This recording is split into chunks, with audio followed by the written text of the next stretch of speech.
We live in a world that moves fast. A world where being the loudest voice in the room is often mistaken for leadership, and where speaking first is seen as being confident, bold, assertive. We're encouraged to share, post, comment, and broadcast our every thought. Somewhere along the way, we started believing that silence is a void that must be filled. That if we're not talking, we're not contributing. That if we're not sharing, we're not being seen. But here's the truth. Silence, real silence, is not emptiness. It's not absence. It's not weakness. It's power. It's restraint. And restraint is the form of wisdom. We often think of strength in visible terms. Muscle, volume, presence. But the strongest people I've ever met are rarely the loudest. They're the ones who have learned the discipline to pause, to think, to listen, to absorb. They're not absent from the conversation. They're deeply present. But they choose when to speak, and more importantly, when not to. There is an incredible power in resisting the urge to react. Think about the last time someone said something that irritated you, challenged your beliefs, or hurt your feelings. That instinct you had to snap back, to correct, to defend, we've all felt it. It's a very human response. But what separates the wise from the impulsive is the moment between stimulus and response. That moment, that space is where strength lives. Silence gives you space to process, not just react. And in that space, you're not just more composed, you're more human. I once sat across the table from a leader I greatly admire. We were discussing a difficult situation involving one of his team members. Emotions were high, the stakes were real, and people wanted answers. Everyone was talking. The room was noisy with opinion. But he sat still. He didn't interrupt. He didn't rush. He just listened. When he finally spoke, and it was after a long pause, the room fell silent. Not because he raised his voice, but because his presence was grounded. His words had weight. He had taken the time to understand, to feel, and then to respond. That kind of leadership, it doesn't come from domination, it comes from discipline. But let's not confuse silence with suppression. This isn't about bottling everything up or pretending your emotions don't matter. It's about recognizing that not every thought is ready to be shared, that not every feeling needs to be validated externally. Some things deserve to be felt fully and privately. When we rush to express everything immediately, we often rob ourselves of the opportunity to understand what we're really feeling. We vent instead of reflect. We react instead of respond. We need to relearn the art of processing before speaking, not because silence is always better, but because it's often wiser. When we give ourselves permission to hold back, we're not hiding, we're choosing the right time, the right words, the right audience. That is strength. We also need to recognize that being silent does not make us passive. There is a difference between being silent and being silenced. One is a choice, the other is oppression. What we're talking about here is voluntary silence, the kind that comes from self-awareness and emotional intelligence, the kind that says, I know what I want to say, but I also know the impact it could have. The kind that says, I understand that speaking right now may serve me, but may not serve us. Imagine how our relationships would change if more of us practiced this. If we paused before speaking in anger, if we listened a little longer before offering advice, if we allowed space in our conversations for people to think and feel without immediately needing to fill the gap, silence creates room for depth. And in that room, empathy grows. In leadership, silence is often misunderstood as indecision or weakness. But the best leaders know that silence can be a strategy.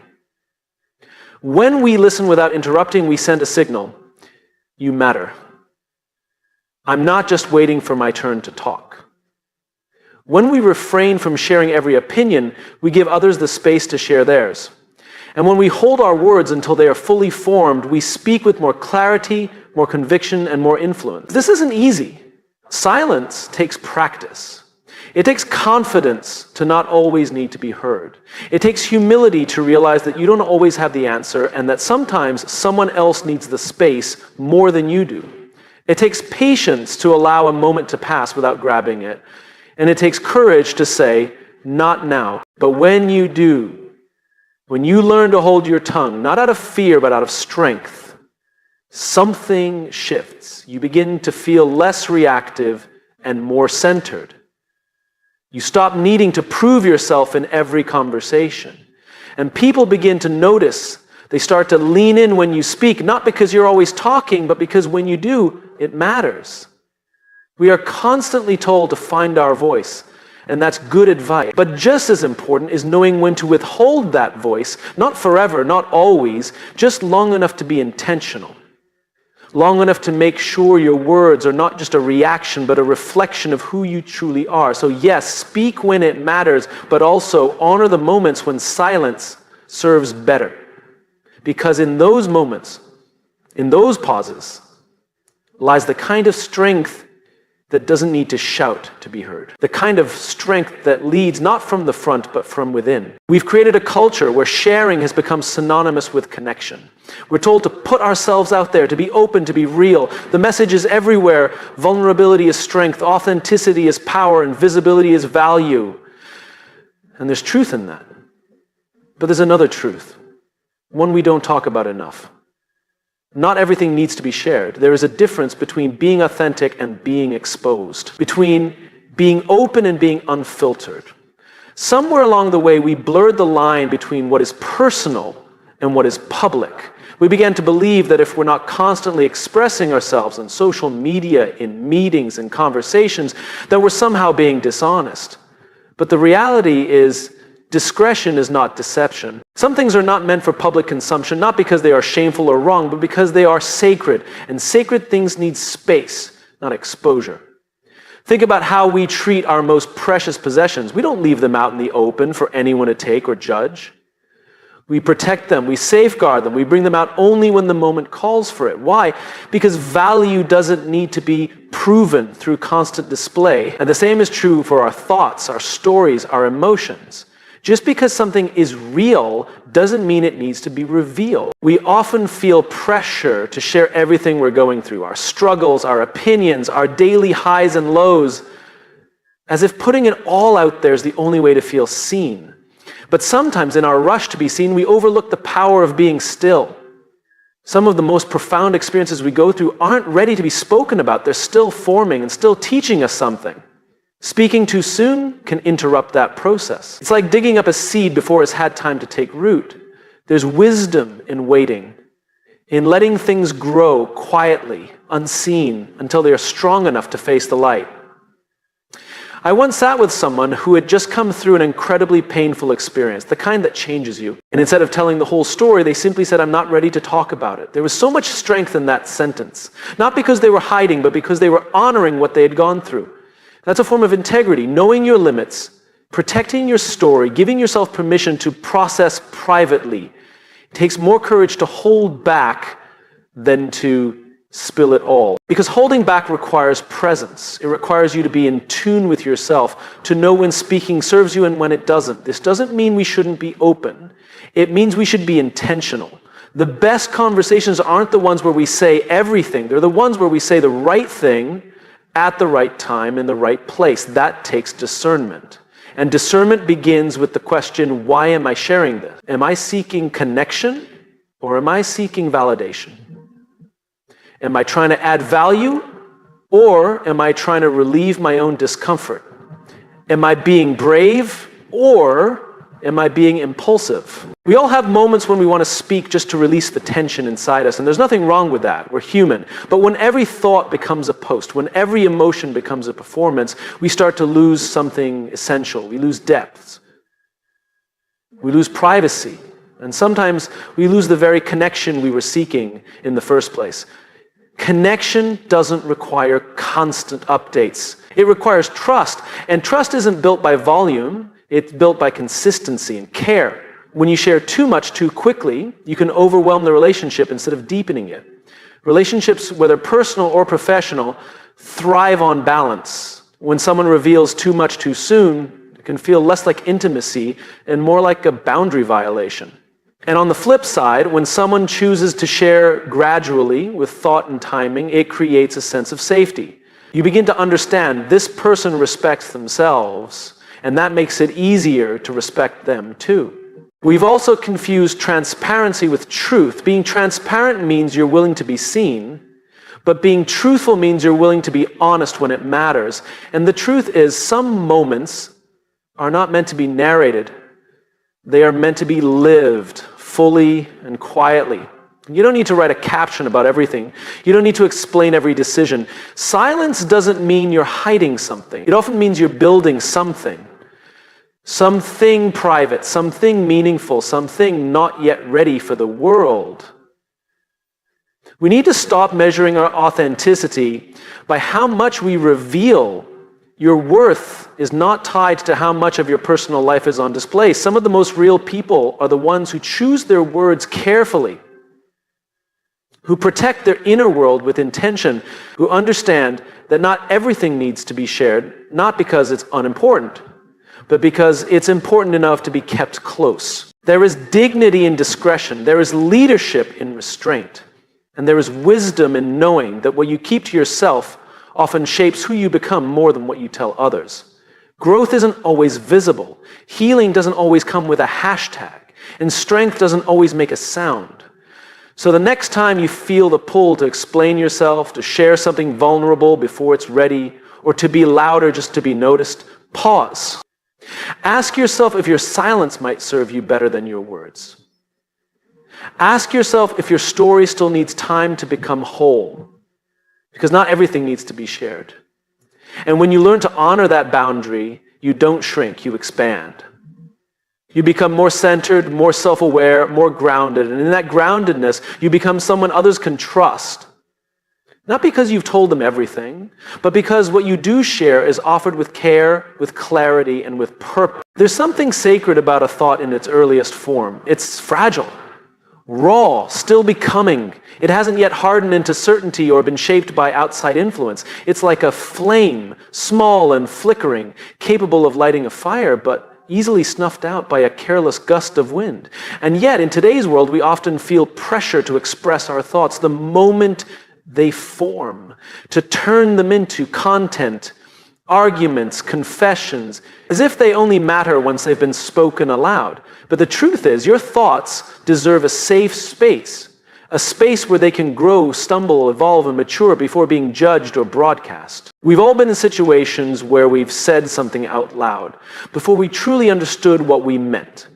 Sometimes it comes out awkward. Sometimes it comes out harsher than intended. Sometimes it doesn't come out at all the way we imagine. That's because not all thoughts are ready for the world.